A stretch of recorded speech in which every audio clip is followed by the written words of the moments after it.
Hey, and welcome to Worlds Collide, the podcast about moving abroad. I am your host, Viktoria, and welcome. I'm so glad that you're here today. So, before we start, I just wanted to let you know that there are 3 ways how you can support the podcast. The first one is subscribe. So just push the subscribe button wherever you listen to the podcast. The second way is you could just leave a 5-star rating wherever you listen to the podcast. That would be great because that always increases the listenership. Or leave a comment if that is possible in your app. And then there is a third way. It's buy me a coffee. So you can chip in whatever amount you feel like. And the link is in the show notes, but it's also buymeacoffee.com/worldscollidepod. And there you can just chip in whatever you feel comfortable, whatever you want. Just buy me a coffee. That would be awesome. Yeah, and thanks for the latest support from Mark and Florence. That's awesome. Thanks for becoming supporters. And since they were 2 of my last guests, I feel like one hand washes another. So, of course, I want to mention their books again. So check out Mark Greenside's book, I'm Finally French. And Florence Wetzel's book is called Aspasia. And now let's get to my guest this week. His name is Kyle, and he and his family moved to Amsterdam. So he uses Amsterdam as a travel hub, but also he acquired a business abroad. So listen to this story because he talks about things to do and also things not to do when you move to Amsterdam. So listen and learn. Here it is. Here's my talk with Kyle. All right, so my guest today is Kyle. Hey, Kyle, how are you today? Good, thanks. Thanks for having me on, Victoria. Yes, of course. So tell me first, where are you from originally? I'm originally from the Twin Cities, Minneapolis, Minnesota. Grew up there, born and raised. Uh-huh. Spent some time in Chicago as well, but yeah, as a good Midwestern, it always does. Made it back home to Minneapolis after a few years in Chicago. Okay, yeah. And but where are you calling from now? But yeah, believe it or not, I am calling from Amsterdam now. I've been calling this home for the last 3.5 years now. Uh-huh. And moved here and uh, truly loving it and absolutely enjoying the experience. Nice. What brought you to Amsterdam in the first place? Yeah, it's quite interesting. I mean, it's a lot of people ask me that right when I meet other people here and a lot of expats and people from all over the world that I always kind of describe it as just like part personal, part like business or work. I had visited Amsterdam quite a bit, and I visited the city when I was really young, actually studying abroad. And I left there being like, I really want to go back here already. And like, I kind Uh-huh. of just had this like loose goal in my head where I was like, someday, you know what, someday I kind of want to live there. Okay. And I was young, right? And so I visited several times later, and I truly enjoyed the city. Mm-hmm. Each time I visited, and yeah, so then I started a travel website, and as I grew, I figured it would make sense to also kind of step out of my comfort zone more and do something new and actually fulfill that goal, if you will. Oh, okay. So you use then Amsterdam as your hub for your travels? Yeah, that's right. Yeah. Um, yeah, it slowed down a little bit. When I first moved here, it was like nonstop, right? Day trips all the time, like try Uh-huh. to go as much as possible. But yeah, now with I have a small daughter that made the move with me, and she's getting acclimated into school, so it's now more like Right. trying to enjoy the local city and the local experience as much as possible too. Oh, okay. So how was it when you first arrived? Like, how was it settling in? How was it to find a place? Finding a place was really tough. I think yeah, here the housing market is very tight. So, like Uh-huh. it's yeah, dense city in itself, but there's not much supply, right? And especially if you do want to be sort of in the center, so places go quick. It can be expensive.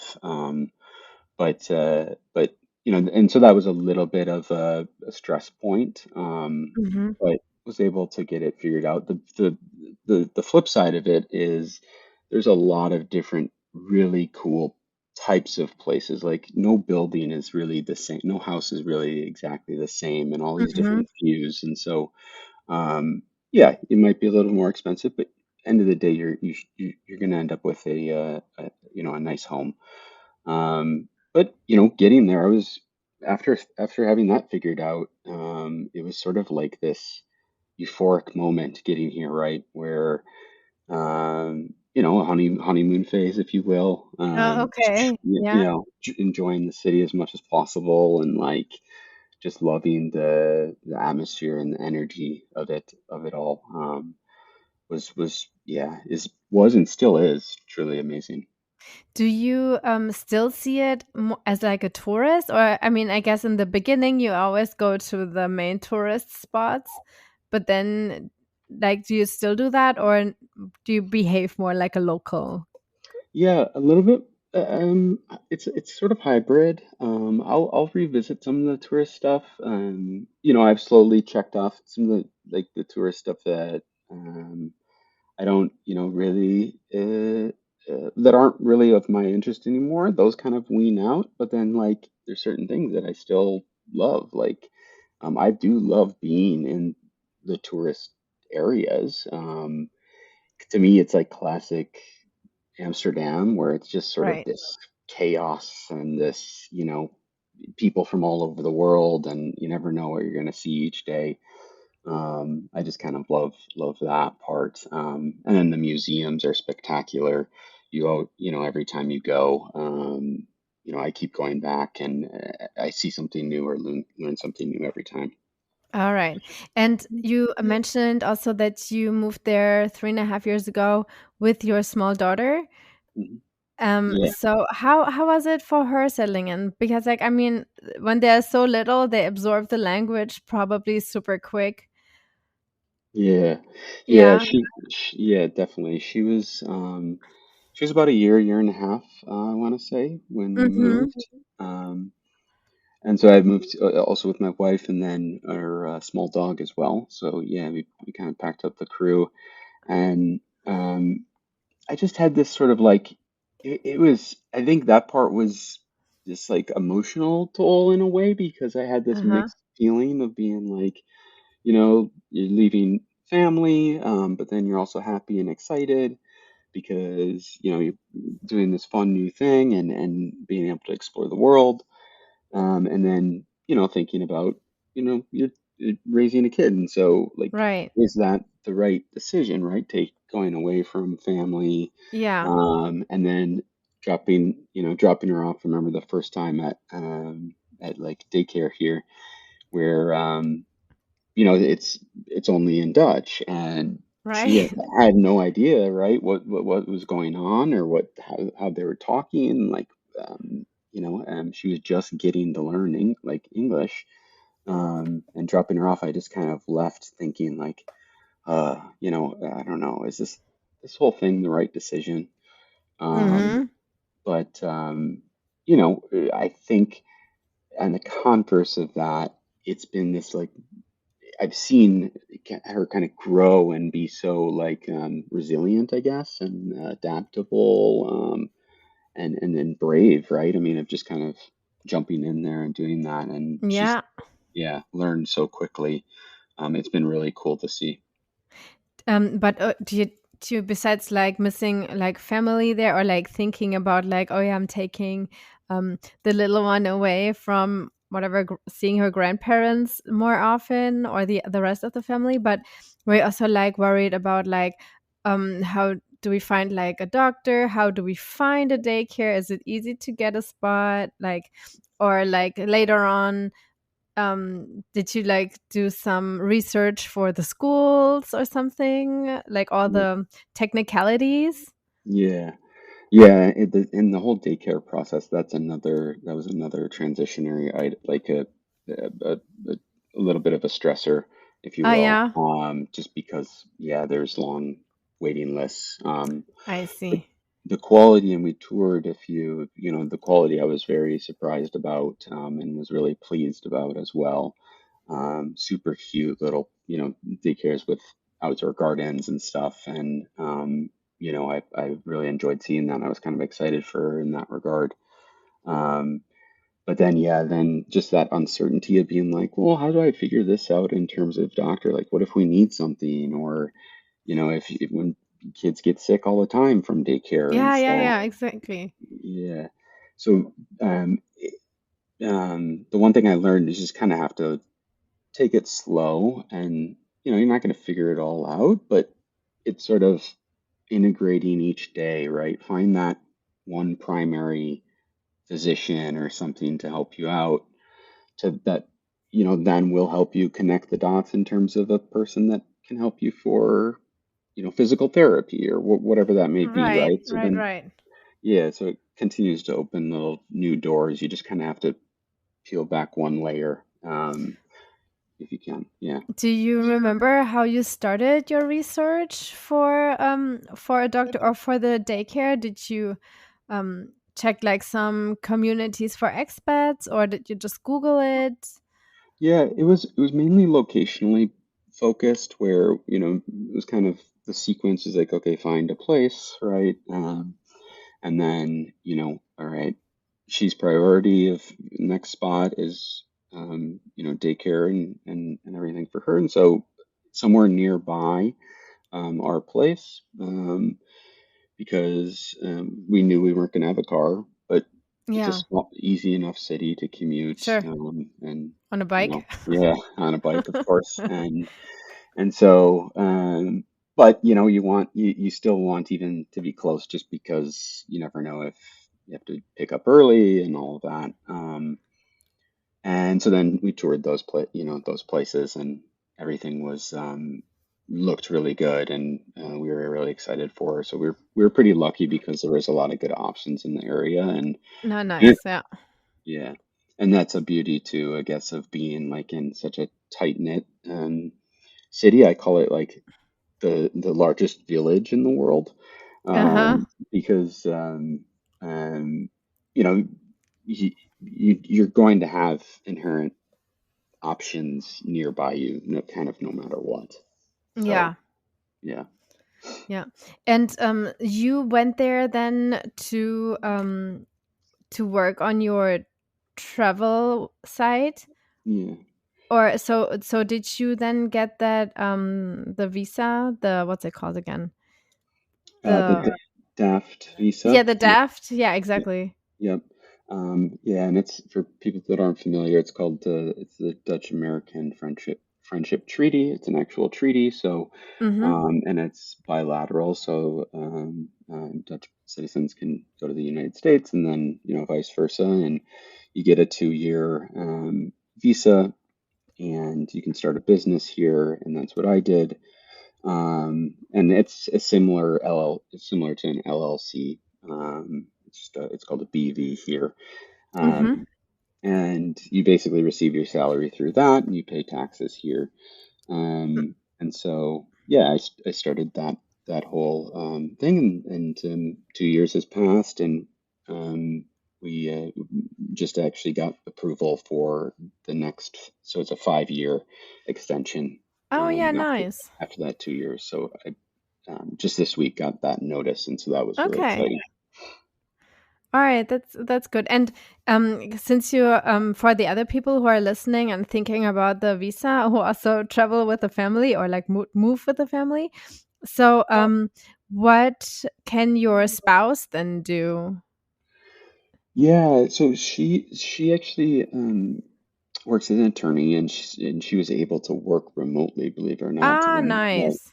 Yeah, and that was part, due to COVID, right? Mhm. A lot of hearings and things like that, and court is done, remotely now, and so that actually ended up working. Um, but we've recently sort of learned some of the policies in terms of like taxes. You do have to kind of think about that a bit more. That was a bit surprise for us that you have to pay, Dutch tax. She's allowed to work, Yeah. but But you knowing also have that, to pay US taxes, right? correct, exactly, and Yeah. so long as you're not in the States, there's you know, um, some guidelines and stuff behind it where as long as you're not in the States for a certain amount of period or a period of time, and then there's an income threshold that you can, exclude so you don't have double taxation. Um, Mm-hmm. so, but those are all things that you kind of have to think about. Yeah, hindsight's 2020. I probably should have dug even deeper, but did a lot of research and a lot of planning for it. But But you missed the spot, kinda. yeah, Yeah, sometimes, what yeah, happens? But yeah, is that just that you have to pay taxes in the US when you also make money in the US, or do you have to give a, a certain amount anyway, even if your money is not even connected to the United States? yeah. So if it is, so no, if it's not, if you're making, the money in generating revenue or something in euros, right, then Mm-hmm. and it stays within the system here, right? That would be kind of excluded because you have Good. your own entity here. But if Mm-hmm. you but if you kind of have this middle ground, if you will, where you're Right. sort of working over here, but not doing anything, but you're earning US dollars, Uh-huh.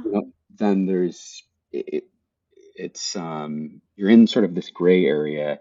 And if anyone's planning for something like that, that's one mistake, I think looking back that kind of made is probably wish maybe we would have planned something where we'd have that clear separation where, yeah, making the dollars here or vice versa. Yeah. Oh, okay. So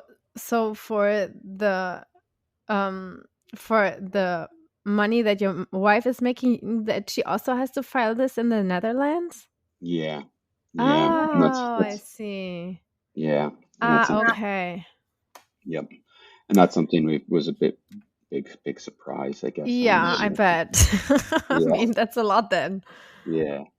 Yeah. Uh, And small things like adjusting then, your withholdings in the States, and you never want to kind of be like, we didn't do this, which is good, but like, if you have tax withholding in the States, but then so it's coming out of your paycheck, but then you're paying over here, you're kind of, it becomes way too complicated when you file. yeah, it sounds already complicated.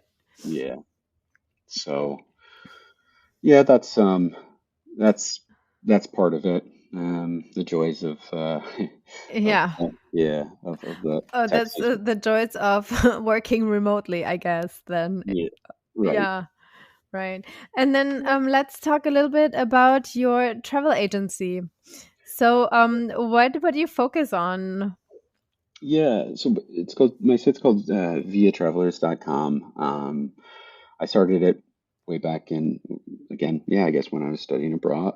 Actually, not studying abroad, when I was over here. I was visiting Italy on my honeymoon, believe it or not, and Uh-huh. um, but I did live in Italy when I was studying abroad, and I don't know, via is sort of like is street in Italian, and I just love the concept of sort of street travel or cultural travel, like travel without reservations, without borders, just wander on your own without too Mm-hmm. much of a rigid agenda, and really let the city's environment or your feeling kind of guide you in terms of your journey while you Yeah. explore.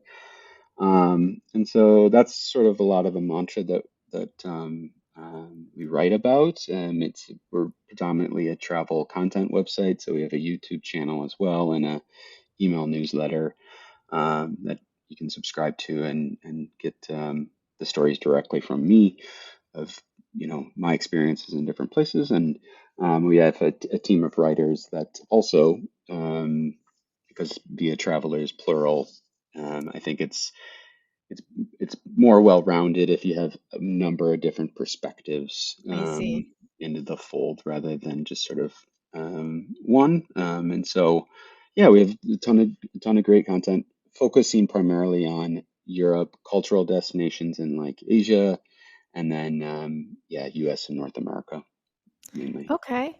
And so is it like stories that or what like travel tips that you find out yourself about when you go to a city? Yep. Yeah, yeah, exactly. And itineraries, a lot of different things where, yeah, follow, this is my exact itinerary of how I would enjoy the city, or here's what Uh-huh. here's what I found out of the pain points of this. And it really started, I came from a background in finance and investing and as a professional career, and I made this big switch and but I traveled a lot for work, and so I had this kind of thought where I was like, "Hey, if I'm traveling, I'm like learning all of this stuff. Mm-hmm. I like to take pictures. I might as well just put it on the internet and have this be Sure. like my journal." And so yeah, one thing became another, and just to put a lot of stories out there of things that I learned throughout that process, and hopefully some people can avoid the mistakes that we made, and also Right. then It's always helpful. yeah, and also enjoy like the really good parts of what we found. So yeah, that at the end of the day, that's the goal. And you also mentioned in your email that you have a Greek travel agency. I do, yeah. I recently jumped into this venture. I love Greece. I have a big passion for it. And yeah, it's called SantoriniSecrets.com. We have a number of different social media groups, Facebook groups, and there we cover a bit more just like community building as well. And I have some really fun plans for that website in the future for anyone that's trying to visit Greece. A bit more specific or tools to help you plan your Greece trip better. Um, Versus, Via Travelers has sort of this kind of global canvas of, you know, anywhere I anywhere I've personally experienced, I'm putting it out there on there. Mhm. Versus Greece has a bit more community angle. We have a few Facebook groups that are really, really helpful with a lot of people helping each other as Ah, well. okay. Yeah. And it's not only just for Santorini, it's Greece in general? Yeah. Yeah. It originally started just focusing on Santorini, but then covering all the other neighboring islands as well as Athens and mainland and basically all of Greece. Okay. Is this this purchase for the business, this is also part of your moving abroad story kinda? Yeah, it was more recent. It was actually this year, so just a few months ago, about a half year ago Uh-huh. now. So somewhat of a new venture for me. But I love So travel, so yeah, was this also like the previous owner, was he also like based in the Netherlands? he was actually originally from Athens, and Uh-huh. he a lot of his stories are on the site, so you can they're there as well, and he's originally from Athens and then sort of moved out of Greece and but was a local and had all of these good Sure. perspectives, and so I really loved that angle. Um, and so yeah, I always travel with my camera and everything, so I've been trying to go and capture as much as possible, and then sort of also share my perspective. Right, right. Can I ask you, though, how it was to purchase a business in Europe? I mean, like, I mean, I would not even know how to do this like here. Mhm. Would like, did you like? Were you like hesitant for all this like bureaucracy? Yeah, I thought it ended up being a lot easier than I thought. Oh, that's good. Yeah, because I mean we're both remote, and this was a situation where the individual had someone helping him with the sale process, and so I kind of interacted with them, and they did all the paperwork and had everything there and ready to go for like my review, and I can't. I will say though, I came from a background in like alluded to, finance and investing and M&A, acquisitions, and Mm-hmm. so I had like 10 plus years of Of that um, experience. yeah, of going through Yeah, all of that. So um, if it may not be as easy for everyone else, but sure. yeah, always making sure that you can contact people that where you're living, tax people or even friends. That's another great way to meet new people, is kind of asking them some questions at meetups about how things work, tax wise, and just great. Yeah, that sort of conversation, type of conversations really helped me get over the hump of buying a business internationally. Yeah. Yeah, and how quick was the whole process? Um, since it was, it's like a small, very, very small business, Mm-hmm. like only a website really, right? And the social medias and all that. Yeah. It was only about 3 to 4 weeks. I would say, yeah, 30, I'll call it 30 days. Oh, that is super quick, I guess. Yeah. Yeah, I mean, it takes way longer to to start a business. yeah, And exactly. and also since I just talked about like a time, how long did it take for you to get the DAFT visa? Do you remember how long the Oh, process was? yeah, this one was, this is, yeah, interesting. It took pretty long. We had some hurdles in terms of compiling the documents, and we actually moved over here, and we weren't even approved for the visa yet. Ah, oh yeah, okay. Uh-huh. Um, and it really wasn't like, the reason why it was delayed wasn't like this overbearing paperwork and all of that. It just was really, how would you describe it? It was kind of like it wasn't like a stressful delay, if you will. Mhm. It just was slower moving, I guess. And everyone had a lot of confidence that it would eventually it's going to get approved. It just, um, to go through the hurdles, you have to kind of register. Um, so I would go into the municipality office and get like registered as an individual here. um, you have to wait to file like your business entity, then you get your number. So it's kind of like this long sequence of chain of events. Mhm. And if one slips and is a little bit longer, it's sort of this chain reaction where it kind of, now the whole thing is going to be off Yeah. track. But we were here for almost like 6 months or Oh, okay. so, without it approved. But a beauty of the country and the way they approach like kind of immigration is like, you can be here while your visa's While you're pending. waiting. Ah, Yeah, okay. So you were not really nervous about it? yeah, it wasn't too nervous. There's always that outside chance, and we did actually get rejected, Oh, because, yeah, it was partly my fault. It was like rejected with the ability to, reapply or? appeal. Mhm, mhm.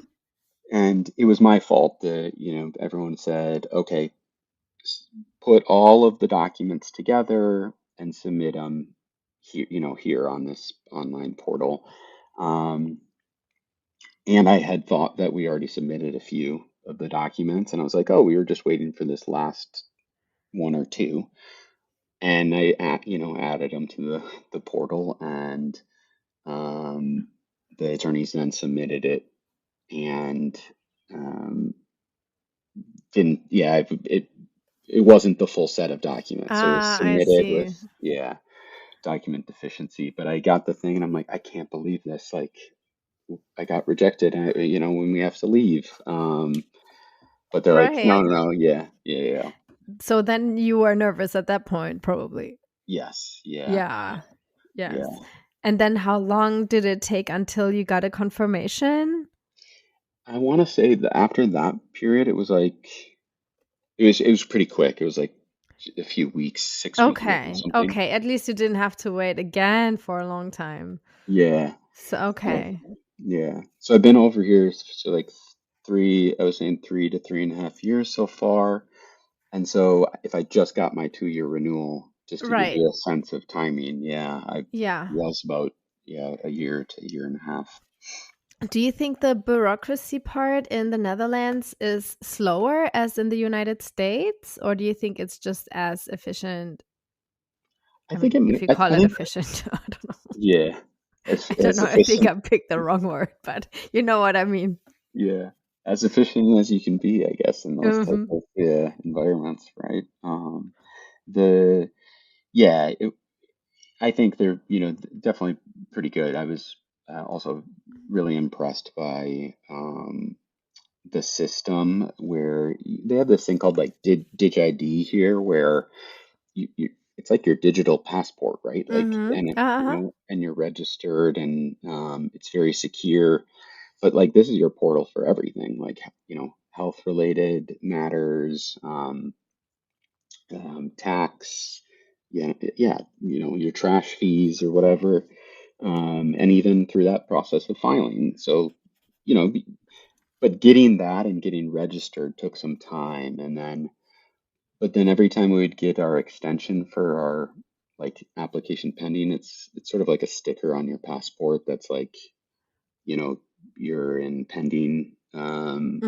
visa mode. I'd show up at the immigration to get the sticker, and very efficient. Like, I pictured that I'd be waiting there for hours, or Yeah. Yeah. but Yeah.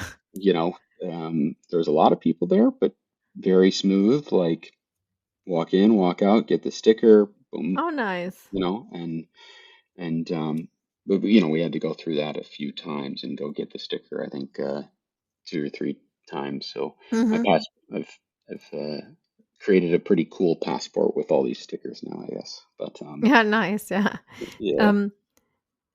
Um. So, but also, like you said, traveling. You do a lot of traveling. Were you allowed to do traveling while you were pending? Yes, yeah, I did a bit. Yeah, I didn't I have any guess trouble with it. Yeah. through Europe, I wouldn't see that this is a problem, but overseas? Yeah, I didn't try anywhere outside Mm-hmm. the Schengen. Schengen, yeah. Yeah, but I did always have there was like this one letter that we had that was like signed by everyone, and then attorneys, and in addition to our sticker, and so had to travel with all of those until we had our actual residence card. Yeah. And so had to kind of make sure I had that packed away or ready to Yeah, access, yeah. even if I Just in was in the case. Schengen. Yeah. Yeah. And where did you travel so far? Or so far you Um, traveled a lot, so yeah. I've been to Paris a bunch, and I like going back to cities that are sort of those capital cities, because going a couple times, some of these big cities, you could, I always describe it like you can end up in a neighborhood alone for a week, or like in a week for a weekend, yeah. and like that's you could explore just that neighborhood, and be Mm-hmm. good with it. So there's a lot to cover in some of these big capital cities. Um, but then also the Burgundy, the wine region, Right, sure. Budapest. Recently cruised the Danube River, was beautiful. Mm-hmm. Um, I was at Oktoberfest 2 weeks ago. That was awesome for opening weekend, and a lot of France, a lot of Germany, and then earlier this year went to Seoul, South Korea. Oh, wow. Okay. Yeah, and that's another beauty of living here is Schiphol Airport is pretty close. Like you could actually bike from the Amsterdam city center if you really wanted in Mm-hmm. 45 minutes. And but massive airport with a gateway to anywhere, Anywhere, yeah. yeah. So I've flown out of there direct to Seoul for I think it was like under 600 euros round I trip know. direct. I know. Yeah. Like traveling in Europe is cheaper than in the US. Yeah. Yeah. Yeah. Yeah, totally. And I've been able to find so many great deals and with flights and even I took a direct all the way to Los Angeles. I mean, the world becomes feels starts feeling so small when you kind of you live by an airport that can kind of get you anywhere. It's I see. But when you travel in Europe, let's say Paris, do you take the train? yeah. Yep. Yeah, Yep. because I guess like it's so easy. Yeah. Yeah, and with our daughter and everything, and our small dog sometimes comes with us. Well, we definitely prefer the Sure, train. sure. But also like nothing is that far, right? I mean, like especially with the fast train or something, it's not far, but also like distance wise, I remember like from where I'm from in Germany, like we always check like the closest airports, and then of course like when it's like too expensive, then we're like, oh, let's see if we just find a, a plane to or a flight to Paris or Amsterdam, or we did also Copenhagen before, Hmm. because it's like still always like driving distance, at least when you're used to US driving distances. Yeah, exactly. Yeah, and I I've rented a car a few times. I drove down to the Rheingau region Mhm. of Germany, and from here, and that was right during harvest season. It was so beautiful Oh, driving through nice. Yeah. the Rhine Valley. And that was only just a few hours, right? It was nice, easy drive. I did get a speeding ticket in Germany, so Okay. believe or not, but not. And they will send it to you. They did. They They will did, yes. absolutely. I know Yeah. we got some here too. It's like, oh, maybe they don't do the effort of like following up with a car rental agency, but they do. Yeah, exactly. They will find you. I think they found me in both locations of my home in the States and then also Hmm. here. It was very interesting. It was funny. I always joke about this, but I did send them the money after getting the ticket, but um, they actually sent the money back to me, which I still don't understand. But hey, I guess. Uh, Thanks for the return. I don't know what I did, but I paid it, and then just a couple weeks later, they yeah sent the money back to my account. Oh, really? Yeah, I'm not sure Huh, why. interesting. Yeah. Anyway, that was like a one kind of funny thing that I've learned. I've I've started to enjoy a drive every once in a while now. I'm not a huge fan of cars and driving, but Hmm. if you don't for a while, then you're like, oh yeah, I could do a road trip. But I've ended up learning a few things from parking logistically in old, European cities and speed limits and all that good stuff. Yeah, no, I mean, but you live in Amsterdam. It's a city of bikes, so Yeah, just go take a bike. exactly, Yeah. exactly. So, how did you make friends though? Yeah, living in Amsterdam, it's you're pretty fortunate just because like it is there are so many people from all over the world. Like Mm-hmm. I can't even make up like where someone would come from who I'm going to meet next. Uh-huh. It's but that being said, it's a busy city.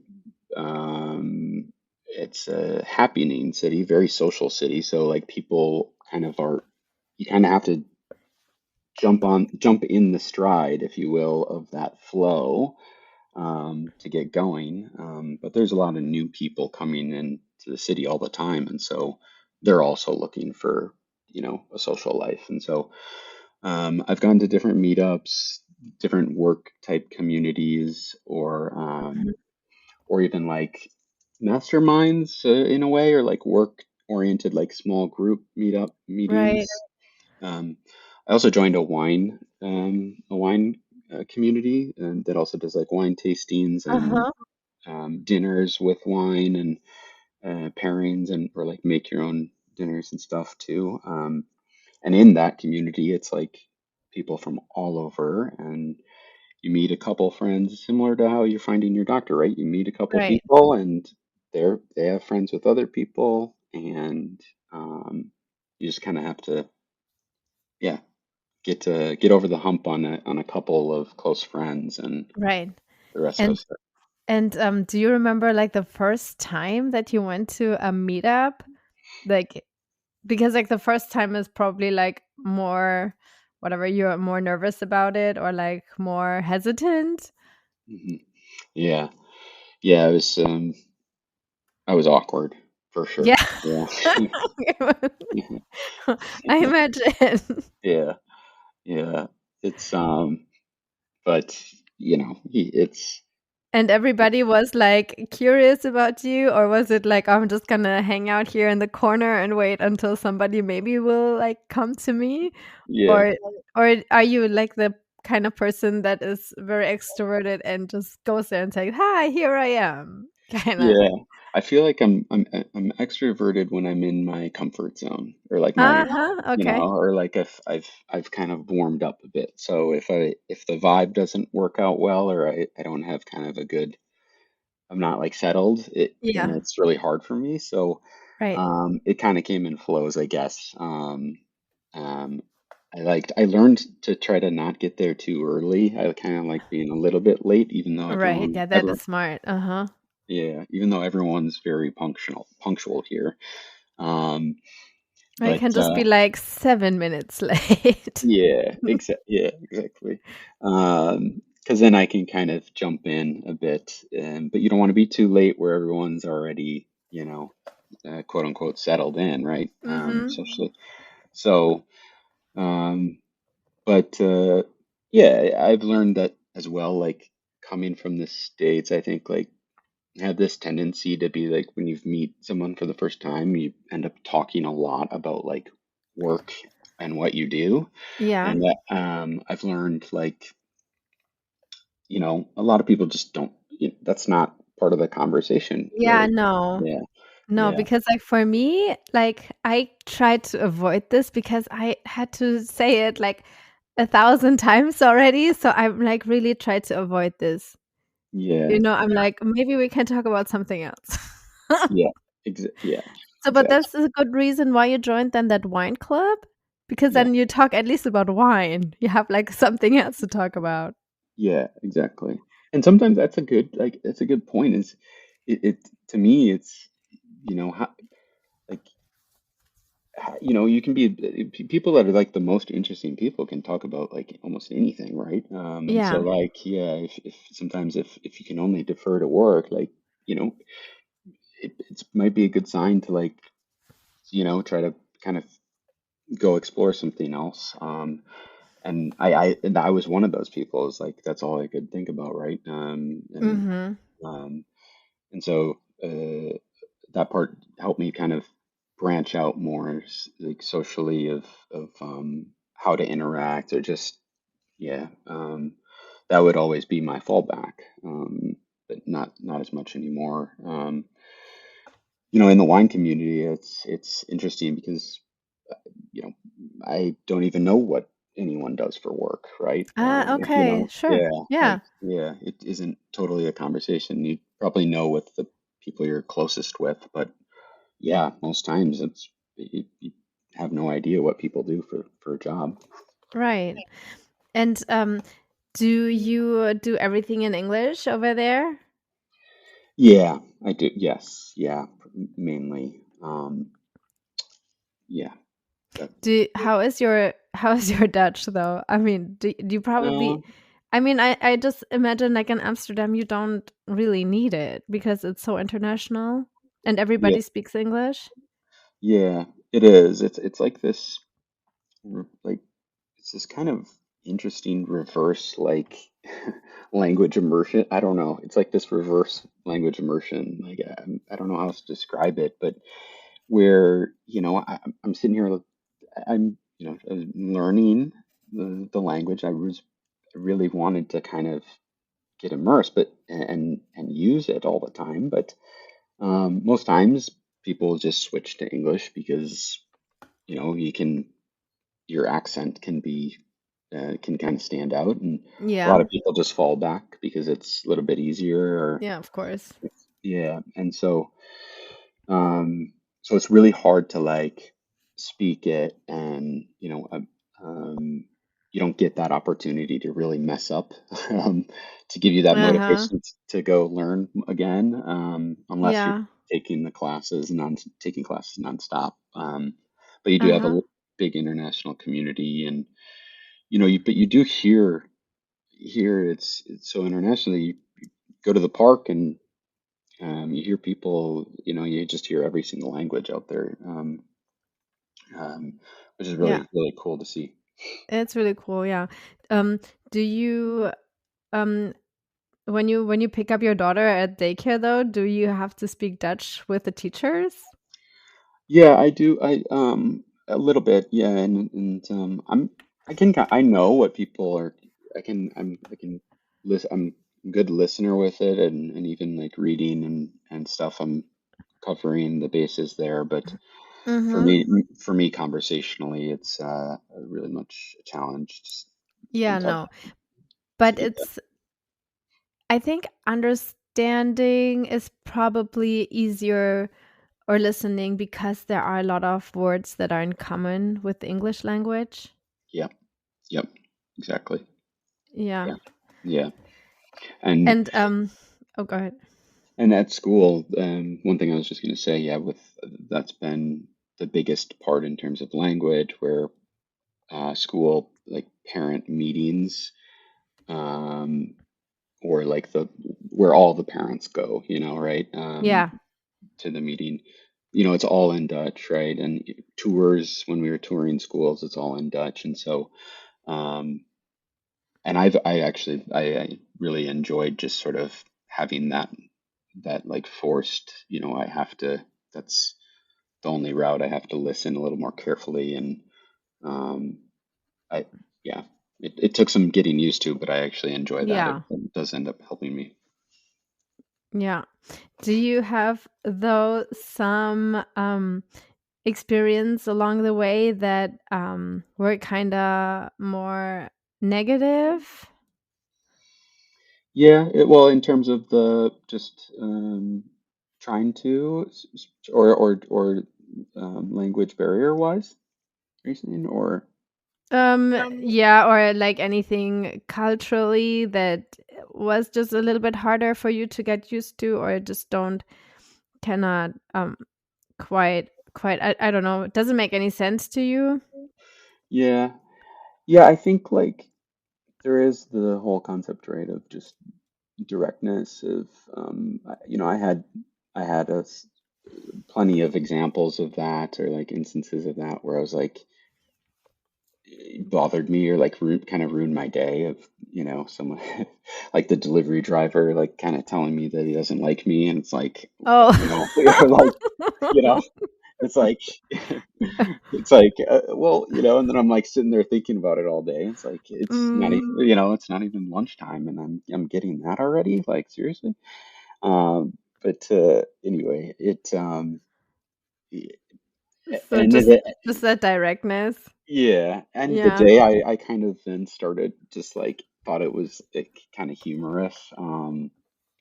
And also I also think that like direct translation wise, there, a lot of the way the Dutch language is very kind of um, shorter sentences and phrasing, Mm-hmm. right? Where it doesn't it come it's just a direct kind of language, right?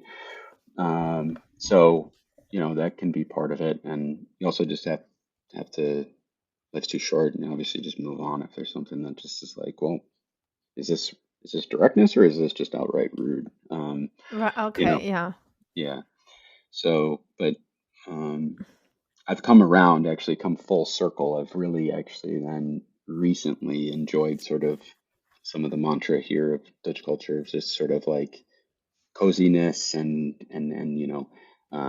freedom, right? Of kind of making your own intellectual decisions, and um, so I've come full circle. Yeah.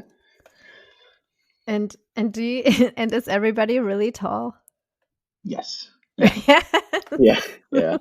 Yeah. Try going to a music festival or a concert, right? And try to film like your favorite artist, and you're gonna get a lot of heads in your Oh say, yeah, yeah, but yeah, yeah, so yeah. are you very tall yourself? No, no, I'm yeah, but I'm just average height. You average height, but not Dutch average height. Yeah, yeah, exactly. Yeah. Yeah, yeah, Um. Yeah. No, I know because I'm always like, my husband was also like, "Well, maybe we can move to like the Netherlands," and I'm like, because I'm very petite. I'm like, I don't want to move there. Like nobody will see me. I'll be like, I don't want to be surrounded by just a lot of tall people. right, right. Yeah, yeah.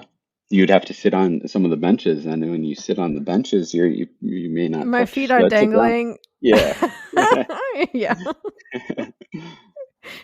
yeah, No, I'm good. yeah, um, and so I want to kind of come back now towards the beginning because you said like um as a good Midwesterner, you always came back to the Midwest. Do you yeah. plan on going back to the US at some point? Yeah, good question. You know, as of now, probably it's not anytime soon. I don't think right now. Just with an extension and I don't know. I think the change itself of just kind of coming over here and our daughter's getting settled, and Mm-hmm. trying to I want to avoid drastic changes as much as possible, and Sure. it's also been really cool. She's super happy here, and from what I've seen, right? Yeah, having pancakes all the time and riding bicycles. I mean, who wouldn't if you're younger? So like, so that's been really good to see. Maybe maybe where like longer term down the road, because that always is home Yeah, for me. exactly. Yeah. And I do truly love like the state of Minnesota and up north, northern Minnesota is beautiful with all the nature. A little bit harder to get that sometimes. Do Sometimes. you miss the snow? Um, I was thinking about that the other day where it's funny. I went to like Copenhagen in the winter, and there was that kind of classic snow that you'd have in Minnesota, and I just like have this feeling of home Uh-huh. in a way through that, and so. I love that comforts, but at the same time, I have to remember of like all those 7 o'clock mornings, like scraping ice and I ice shield Yeah. off my car, Uh-huh. and being so tired of work and shoveling my driveway. I think, stuff like that was always would always get to me. So, but I love the snow. I just wish I didn't, have to deal with it as much. So it's hard to say if I miss it. I wish we had a little bit more snow here. Yeah. If I had to word it like that, I guess. Yeah. Yeah. All right. So I guess we're coming to an end. But thank you so much for sharing your experience with me and with the listeners. Yeah, thanks so much for having me on. Yeah, this is good. Yeah, no, that was very interesting. All right, that was it from this week. So don't forget to check the show notes. All the information that you need, it's all there. And don't forget to subscribe and, of course, support the podcast in any form that you want to. All right. And then, of course, if you want to be a guest or if you want to leave a comment, you can reach out to me via email. It's worldscollide123pod@gmail.com, or you can find me on the socials, more Instagram, at worldscollidepod. It's one word. All right. And that was it from this week. I will see you. Bye.